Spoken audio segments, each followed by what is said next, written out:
Hello everybody, welcome back to the dumbest modeling channel on all of YouTube. I am Ian. I am the most ambitious idiot in the modeling community apparently because I've got so many models going at once. I don't know if I will finish them. I will finish them. Just that daily affirmation to all modelers. I will finish my models. I will work and finish my models. And then you throw one in the trash potentially. I have yet to actually, have I ever been to model? No, but I built a Gundam set once, and I built them, and they were horrible, and I threw them back in the box, and I haven't looked at them ever since. But that's the closest I ever got to it, and they were only like 12 bucks. So yeah, so we've been playing with our Shuttle Tydirium. We're planning on wiring it for lights. So I was test fitting parts together. They fit really well. This is the main top fin wing thing. I don't know. But we got it test fit together and we drilled a little hole in the bottom and we snipped out a piece of this tab that fits in to the top of the hull there so that we can pass the lights through right there. Slick, huh? Yeah, not bad. And then we went and I carved out the corners here. You can just see that. And I filled them with solar res. So, what we will do, ultimately, is we will install these little nano 8 sync and blink LEDs from Evan Designs inside, pointing out, and you will have your little blinking formation lights, and they'll be nice and flush. They won't stick out. So we did those so far.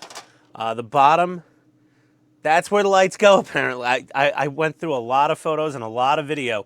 I finally caught a glimpse on some clip from Empire Strikes Back on YouTube, and then one of the Wikipedia pages somewhere. I found the formation light location on the bottom of the hull, like where it's really supposed to be. And I drilled a little sloppy on the holes, Ian. Yep, well, you know. Whatever. Ian happens around here. And then I got to carve out the corners in these other wings for, what did I drop? Nothing important, just some heat shrink tubing. So I got to carve out the corners on these two little wingies for their formation lights. We got to do that.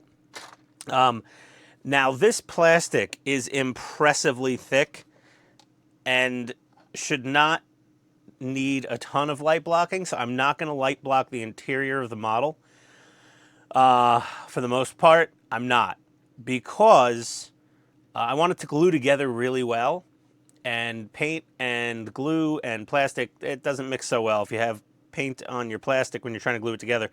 And also this model is going to blend my two favorite things. Well, it's going to give me one of my favorite things to do paint-wise is make it dirty. Now, I'm building the Star Trek, the Enterprise A, refit, whatever. I'm building that clean as a whistle. That ship always looks brand spanking new, unless he meets somebody named Khan, or, he meets an angry Klingon during the Kittimore Accords. That being said, yeah, the Star Trek ships were more weathered, and this was the stolen shuttle, stolen by the rebels. I don't know why they didn't clean it up. It looked pretty dingy. I don't know if that's a dead giveaway to the Empire, because the Star Destroyers look pretty clean, but rebel ships are always just, always kind of weathered and dirty. So we're going to do a full black paint coat on the outside of this, and then we're going to do white in the panels, and then we're going to go over it with our final color, which, Jesus, Ian! Oh, God. Let me take delicate, expensive, fragile LEDs and just whack on them. I lost my train of thought somehow. It doesn't happen much here, does it? Yeah, the white. Oh, yeah, Archive X Reefer White is on order from New Type, if they ever decide to deliver it. I've always had good service from them until this last order. I don't know when those things are coming. But outside of that, where's my other white paint? So I got this stuff also. I bought a whole bunch of it. Yeah, LP35 Insignia White, the Tamiya lacquer paint. They only come in the little jars, unfortunately. But I bought 7 or 8 jars of this stuff. And I bought it because I thought I was going to use it on the Enterprise. But turns out, really, you're just going to spray it with white primer and then do the well, we're not going to talk about that shit, but whatever. You spray it with white primer and then you do your finishing touches to it. And yeah, so I don't think we're gonna be using the Insignia White on the Enterprise, obviously. But I could use it on this, or I could use it on my Falcon. I'm not quite sure yet. This was supposedly reefer white. I'll probably use the Insignia White on the Falcon, and because I don't want to waste paint. I've wasted enough money just living life, being a dumbass, and having to constantly buy things that I've broken or lost or whatever. So yeah, I'm doing a lot of test fitting here, but we're going to start modding some panels. We're going to start cutting some things out for light to flow through them. Where's that back wall? It's around here somewhere. Oh, this is the back wall, I think. Here's the other back wall. This goes behind the cockpit. One thing that kind of annoyed me is it's only a 2-seat cockpit right here. And in the movie, it seemed a little bigger. Like they had a little more room in there. But again, this model's from 1983. So we'll you know, give them a pass on that. But what were we doing? To get all this stuff to like look cool, and like these parts here should be lit up, you know, blue. And I think I got to cut the doors open in the cockpit to like let it see to the inside of the ship. I'm not sure. I may just give up on that and just have blue light coming through here. I'm not quite positive yet. There's things to do. So let me get some progress made on. Oh yeah. Oh, and this cockpit, this canopy, the not windscreen, they're in space, but the canopy fitment on this cockpit is actually pretty damn excellent. Like 1983, and this kit was molded in the USA, as I showed in my unboxing and intro.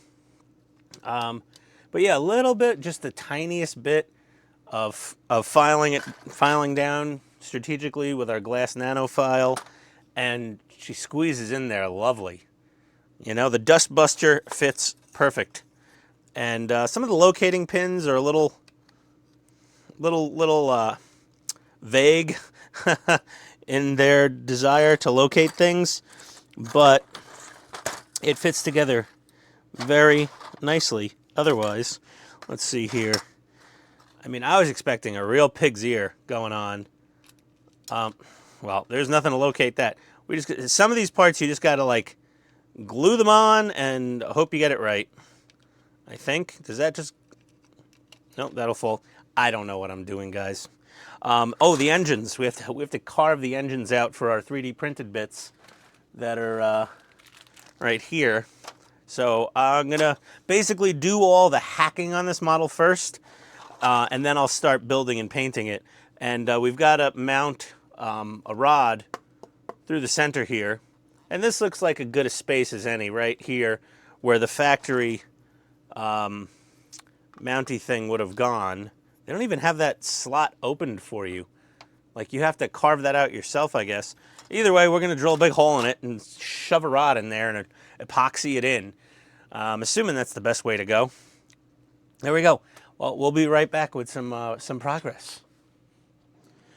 Okay, safety tip now. Well, usable tip. When you're working with high-powered UV lights and solar res, first of all, don't get the resin on your hands if you can help it. Wear gloves or wash it off immediately with alcohol. Do not look into the light. In fact, you should wear... Now, mine are cooler than most, but you need a pair of these. But then you say, Ian, you can't see up close very good. Neither can I. I got LASIK. So then I need these, okay? Yeah, these ridiculous things. Well, but then I can't see up close when I'm working on resin. Guess what? There we go. Double them up, baby. Double them up. And that's how we're going to do the resin here. So just mind you, I'm always wearing these ridiculous looking things on my ridiculous looking face when I'm playing with the resin and the UV light, okay? Safety is number 3, but always try some. Okay, back to the model. All right, that being said, we're going to show you how we make... What happened to my... Why am I not seeing... There we go. Oh my God. I have my magnifiers on and I can't see where my own hands are.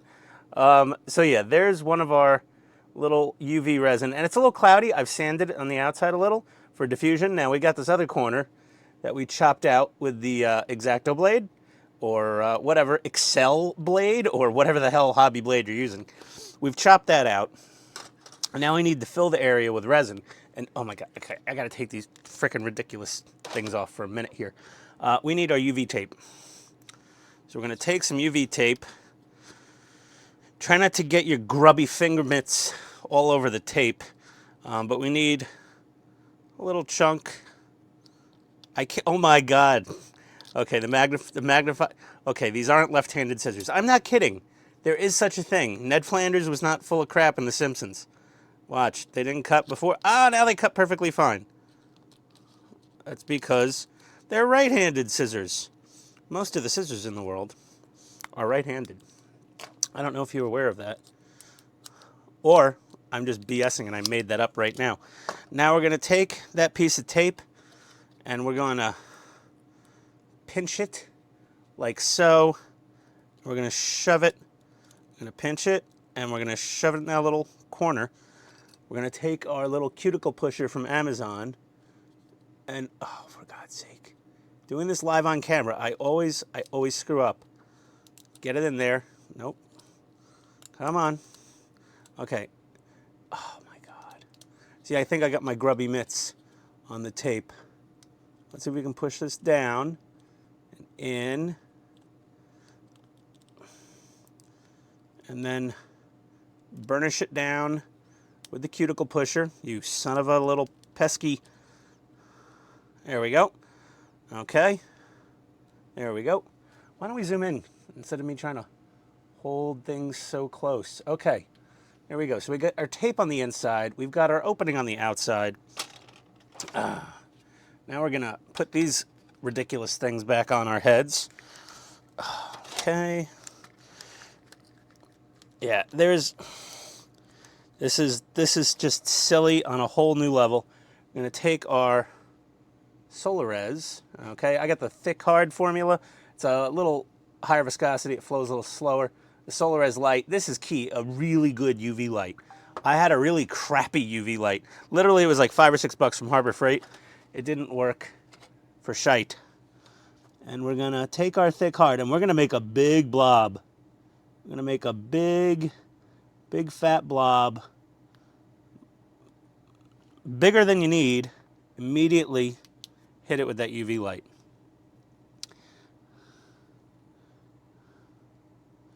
Don't worry about your blob. Don't worry about how it looks. Okay. And you can shine this through the back of the tape also, because the tape will allow UV light to transmit through it.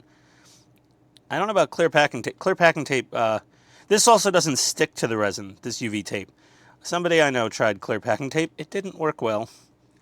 It was not a good... Come on. There we go. He didn't get good results. So you're better off buying this UV tape. It's worth it. This roll is going to last you so long. I mean, unless you're doing massive amounts of resin windows, like maybe on a Fan Home Enterprise D. There's people that do all the windows, and they do them all out of poured resin, as opposed to using the kit windows, which I don't think I'm going to do. I have the capability, but I'm not going to do it. Okay. Now we're going to take that off. There we go. I'm going to take off my stupid UV glasses, and now we can see got a nice big ugly blob. And all we're going to do is we're going to shave it down with the X-Acto. This is already pretty darn hard. We're going to just shave it down with the X-Acto and you know, just shave it to fit. Time for the magnifiers again. And just little slice at a time. Okay. Same thing on this side. Try not to put your fingers, you don't want your fingies back there behind the resin. And you get the hint. And then we're going to do the same thing on top. We're going to shave this down, and then we'll file it a little bit with our glass nanofile. And our final result will be like that. A nice little clear corner. That's it. That's it. That's all there is to it. It's very, very easy to do. Okay, I'm going to finish shaving down this window, and getting a little late over here. So we're going to pick back up on this tomorrow or the next day. And, yeah, that's it. So this is the last one we had to do. We've got this whole wing done. Like I said, we got the main spar done. And once we have this wing done, then that's it for modifying the wings. We're done doing mods there. We've modded the back of the cockpit. He said cockpit. Okay, we've opened up that entire door. That door was closed. It looked very similar to like this door because we want to be able to see that back wall through that door. And then these vents here, whatever, they're going to be lit up blue from behind, just like in the movie when they're leaving the Mon Calamari cruiser. Okay, so there we go. And this was easy. You know, you drill a bunch of holes around the inside perimeter and then, you know, nip it out with nippers and then file it down with a file. Very basic. I don't need to teach anyone how to do that. This I might have needed to show somebody. I don't know. Maybe someone got some use out of it. We'll be back with a little more modifications, maybe the engines. All right. It's been a little fun little adventure here. It's obviously a couple days later. We finally got our reefer white in from Archive X. No thanks to New Type taking its sweet ass time to get it here. And I'm figuring out the engines here. These little 3D printed doohickeys. These are nice. And I want those little ovals on the inside to be not painted. The rest of this to be, you know, a dark iron, burnt metallic gray. You know, a nice dark color. And then we won't paint the back. And so we have a nice glow of light through there. We'll get to that in a sec. I was cutting out the engines, and yeah, I do the standard thing. You know, drill a bunch of holes, and then, you know, nip it out. Nip it out with the nippers. My standard Tamiya grunt nippers. You know, if you're a real barbarian, just twist them out of there, right? No, we wanna have some kind of finesse here. There we go, a little. And this, once this falls out, this will lead me to telling you a very funny anecdote about how my workshop basement area works. We've got that carved out of there. Now, we're going to go in here. We got a Dremel, we got grinding wheels, we got cutting wheels, we got all sorts of discs, we got all sanding sticks. But then, you know, to do the fine curves there in the middle, you know, I really need my my curved needle file.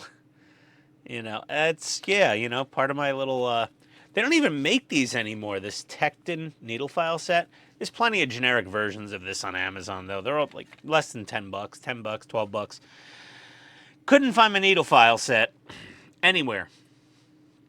So, here's how I find a tool that I've lost in my shop. Okay, first I checked the garbage, because I figured, well, maybe I ate one of those adult gummies or drank a couple too many beers and I threw it in the trash. It's happened. Apparently, not in the shop. Upstairs, apparently, whatever. You know, we should go to meetings, I guess. But that being said, I went on Amazon and I ordered a new set of needle files. Couldn't get these. Something very similar. Ordered them. Okay, told my friends, okay, I couldn't find my needle files. I ordered a new set, so mine should turn up any minute now. Within 5 minutes of placing my order on Amazon, I found my needle That's how it works. And then I went on Amazon and canceled the order. And luckily it hasn't it didn't process, and I was able to cancel it. Okay, so then I come to, I'm sanding these out, and I'm fitting them in, and I'm going, how the hell am I going to paint these things? Because I got to paint these engine inserts, and then put them in, and then, I'll just mask them off when I go to, paint the model. Fine. Great. How am I going to mask inside of those little oval openings? Well, I figure, well, why not liquid mask? Too damn thick. Okay? Too thick. So, I've already realized I need to get a small syringe to drip it in there, but this is too thick. So then I start going on a quest of how do I thin down liquid mask, whether it's this stuff or this stuff, whatever. It's basically kind of like just liquid vinyl, I guess. I don't know. Don't use acetone. Don't use Mr. Color Thinner. Don't use isopropyl alcohol. Everything turns it into a lump of goo instantly. Apparently, I didn't try water. That might have worked fine. I use this Vallejo airbrush thinner to thin down my Mr. Hobby masking liquid, and I'll be damned, it worked perfectly. Nice and thin, nice and watery, nice and goopy. This has been drying for a while, but it thinned it perfectly, and I can still peel it right off perfectly, easily. Look at that. Lovely. Well, that I smushed around a little bit, so that's why that's not all coming off. So, we got to wait till Friday to get my syringes in. But I'm going to be using Mr. Hobby, a little bit of Vallejo airbrush thinner, in a little cup like this, and I'll suck it up with a little syringe, and I'm just going to drip it down into those engines. Just a little pool in each one. Let it dry for like 24 hours.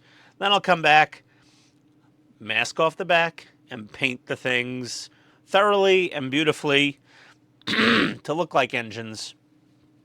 And that's how we're going to do our engines. So there'll be a nice... I might use the one of two paints I think are the top contenders. Would be either... Yeah, this one. Hold on a second. I'm finding it. Processing. One moment, please. Anytech. One moment, please. Here we go. We got two paints we could use here. And we have Mr. Hobby Aqueous Burnt Iron and Tamiya Dark Iron. Tamiya Dark Iron's much darker. I'm going to probably start with this one. Or, I don't know if these are compatible. I'm not quite sure. There is... Oh, wait. They're both flammable, which means they're probably alcohol-based acrylics or alcohol, whatever. We're gonna figure something out. One of these two, I don't know. We'll see. One of these two paints will probably be my engines. Metallic gray is just gunmetal. Gunmetal might work actually. Let's see, gunmetal. No, gunmetal's too light. It's going to be one of those two. On that note, we've got our reefer white paint finally. Yeah. Hey, found a deal. Amazon warehouse refurbished, technically. It just returns 25-gram Contactor Professional, $7. Best deal on the internet right now. I got two of them today. They didn't come in packaging. They just had stickers on them that said certified, tested, inspected, and they were fine. So there we go. And what else do we got going on here? Oh, Hako, well, soldering irons, the same color scheme as the Revel Contacta. Interesting. Wonder if that was planned. I got to grind out this other side of the engine here and liquid mask and paint these little guys. Do a light test behind them to make sure they look good with our flickering 50/50 blue mega LEDs. And that's that for now. We'll come back to you in part 2 with clearly some more progress. We got all of our, whatever the hell you want to call the wings on this thing. The three things, the wings, the fins, whatever they are. Do it in the comments. Email me at pitstainhobbies@gmail.com, and you'll get a free sticker. I've given up on life. Everyone who emails me gets a free sticker at this point. Send me your address, I'll send you a sticker. It's as simple as that. As long as the post office will deliver to that part of the planet, you get a sticker. Enough said. Okay. So I'll see you next time. Thank you for coming. We'll see you next time on the dumbest modeling channel on all of YouTube, Pitstain Hobbies. Adios, everybody.